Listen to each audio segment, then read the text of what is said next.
Çox təşəkkür edirəm. Artıq 3 gündür ki, qardaş Türkmənistanda Azərbaycan Mədəniyyət Günləri keçirilir və bugün o son gününü başa vurdu.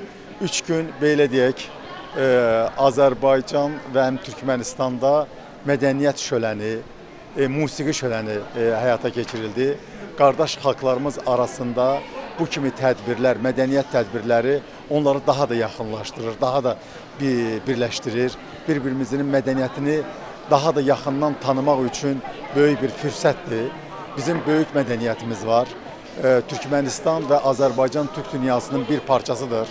Azərbaycan və Türkmənistan həm etnik, həm dil, həm də deməli mədəniyyət baxımından bir-birinə qardaş ölkələrdir.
Yaşasın bizim qardaşlarımız, bizim dostluğumuz, yaşasın Türkmenistan, Azərbaycan xalqları.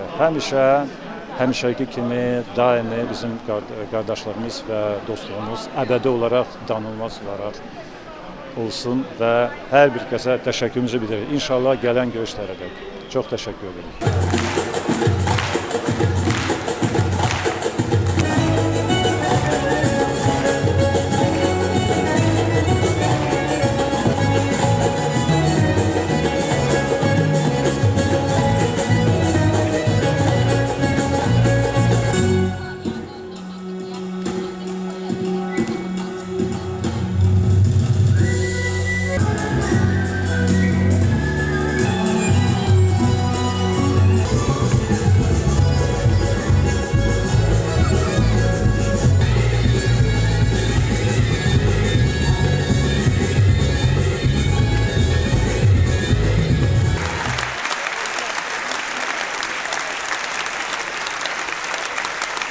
Türkmenistanın altın əsr bəşirinin yenicisi olduğum üçün özümü həm də Türkmən qızı hesab edə bilərəm.